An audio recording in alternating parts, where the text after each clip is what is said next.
జేకేసరం గ్రామం. నా పేరు ఢిల్లీ శేఖర్ రెడ్డి.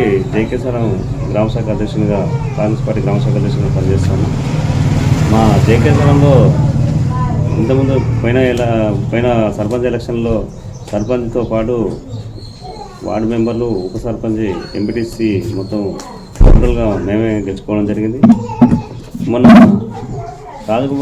మొన్న ఎలక్షన్లో కూడా మన జనరల్ ఎలక్షన్లో రాజగోపాల్ రెడ్డికి మా దగ్గర నుంచి 1274 ఓట్లు మాకు కాంగ్రెస్ పార్టీ పడినాయి.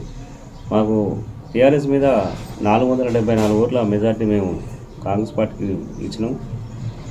మేము మా జేకేసరంలో రాజగోపాల్ రెడ్డి సారథ్యంలో మేము కాంగ్రెస్ పార్టీని, గ్రామాన్ని అభివృద్ధి చేసుకోవడానికి మేము రాజగోపాల్ రెడ్డి సహకారంతో మేము ముందుకెళ్తాము.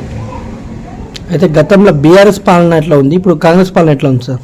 ఇప్పుడు కాంగ్రెస్ పాలన అనేది ప్రజాపాలన, ప్రజల వద్దకే పాలన. రేవంత్ రెడ్డి గారి ఆధ్వర్యంలో ప్రజల వద్దకే పాలన వస్తుంది. మేము కాంగ్రెస్ పార్టీ ఇచ్చిన 6 గ్యారంటీలు ఏవైతే ఉన్నాయో అందులోన ఆల్రెడీ 2 అమలు చేసినారు.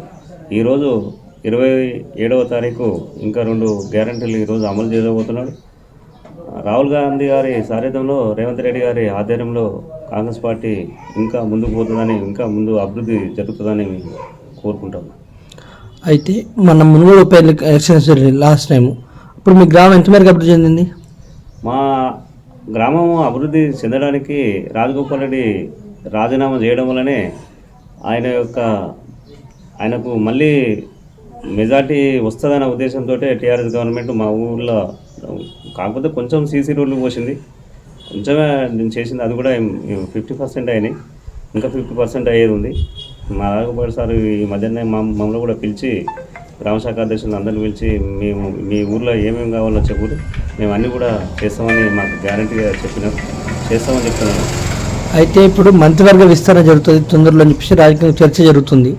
దాంట్లో రాజగోపాల్ రెడ్డికి మంత్రి పదవి వచ్చే అవకాశం ఉందంటారా? ఖచ్చితంగా వస్తుంది. ఖచ్చితంగా మంచి పొజిషన్లో ఉన్న మంచి పదవి వస్తుంది, ఆయనకు వస్తుందని కూడా మేము కోరుకుంటున్నాం, వస్తుంది కూడా. అయితే ప్రస్తుతం బీఆర్ఎస్ పార్టీ గతంలో ప్రదర్శన మిషన్ భగీరథ మీ గ్రామంలో ఎంత మేరకు సక్సెస్ అయిందండి? మా దగ్గర మిషన్ భగీరథ అనేది ఇంతవరకు సక్సెస్ కాలేదు, మొత్తం దాదాపుగా ఫెయిల్ అయిపోయింది. అది నీళ్ళు అనేది వస్తలేవు, ఎవరి ఇళ్ళల్లో కూడా నీళ్ళు వస్తలేవు. గత ప్రభుత్వంలో మీ గ్రామంలో దళిత బంధు ఎన్ని యూనిట్లు వచ్చినాయి? మా గ్రామంలో 2 యూనిట్లు వచ్చినాయి, అవి కూడా ఇంకా మరి ఆ డబ్బులు కూడా వల్లేదని చెప్తూ ఉన్నారు. బీసీ బంధు ఎన్ని వచ్చినాయి?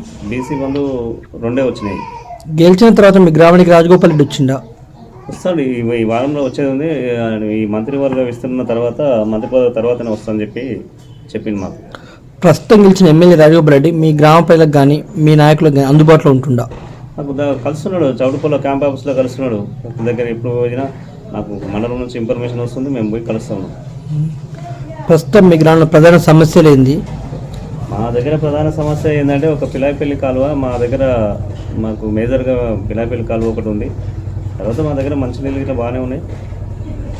సమస్యలు అంటే ఇవి సీసీ రోడ్లు, డ్రైనేజీలు, అండర్ గ్రౌండ్ డ్రైనేజీ లేదు. దానికోసం గత ప్రభుత్వం 5-10 సంవత్సరాలు చేసి ఇంతవరకు ఆ డ్రైనేజీలను పట్టించుకోలేదు. మా గవర్నమెంట్ వచ్చిన తర్వాత ఇప్పుడు చేస్తానికి రాజగోపాల్ రెడ్డి గారు చేస్తారు కూడా ఖచ్చితంగా. రాజగోపాల్ రెడ్డి పాలనలో ఇందిరమ్మ రాజ్యం సాధ్యమైంది అనుకుంటారా మీ మండలంలో? ఖచ్చితంగా అవుతుంది. రాజగోపాల్ రెడ్డి సారథ్యంలో ఖచ్చితంగా ఇందిరమ్మ పాలన సాధ్యమవుతుంది. గతంలో బీఆర్ఎస్ ఇండ్లు ఎన్ని ఉన్నాయి? కాంగ్రెస్ పార్టీ డబుల్ బెడ్రూమ్ ఇండ్లు ఉన్నాయి, కాంగ్రెస్ పార్టీ ఇందిరమ్మ ఇండ్లు ఉన్నాయి మీ గ్రామంలో? మా దగ్గర కాంగ్రెస్ గవర్నమెంట్ ఇచ్చిన ఇందిరమ్మ ఇండ్లే ఉన్నాయి. ఇంతవరకు డబుల్ బెడ్రూమ్ అనేది కేసీఆర్లో ఇంతవరకు రాలేదు, రాదు కూడా. ఇంకా ఇంతవరకు ఒక్క ఇల్లు కూడా ఇవ్వలేదు. దళితులకు 3 ఎకరాల భూమి ఎంతమందికి వచ్చింది దగ్గర? ఒక్కరికి కూడా ఇవ్వలేదు. రానున్న పార్లమెంట్ సర్పంచ్ స్థానిక సంస్థల ఎన్నికలు ఉద్దేశించి మీరు మీ మండల ప్రజలకు కానీ మీ గ్రామ ప్రజలకు ఏం చెప్తాను అనుకుంటారు?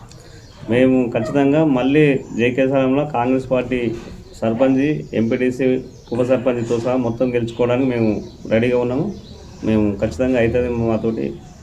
మాకు మెజార్టీ ఓట్లు ఉన్నాయి ఇక్కడ కాంగ్రెస్ పార్టీకి. మీ మునుగోడు మండలంలో మీ ఎమ్మెల్యే గారు పిలుపునిచ్చారు మద్యపాన నిషేధం సంపూర్ణంగా. మీ గ్రామం ఎంతవరకు సక్సెస్ అయింది అందులో? మా దాదాపు ఒక 90% అయింది. ఒక 10% అటు ఇటుగా ఉన్నది. ఆ 10% కూడా క్లోజ్ అయిపోతుంది. సర్పంచ్ పాలన ఎట్లుంది సార్? ఇక గత సర్పంచ్ అంటే మా దగ్గర కాంగ్రెస్ పార్టీ నుంచి గెలిచిపోయి టీఆర్ఎస్లకు జంప్ అయిపోయాడు. జంప్ అయిపోయిన తర్వాత కూడా ఆయన ద్వారా ఆయనకు నిధులు ఏమీ లేదు, ఆయన డెవలప్ చేసింది ఏం లేదు.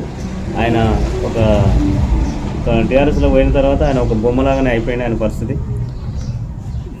గత సర్పంచ్ పదవి అందుబాటులో ఉండేదా? గ్రామ సభలు నిర్వహించేవాడా? ఈ గ్రామ సభ నిర్వహించేది అప్పుడప్పుడు, ఇష్టం వచ్చినప్పుడు నిర్వహించేది.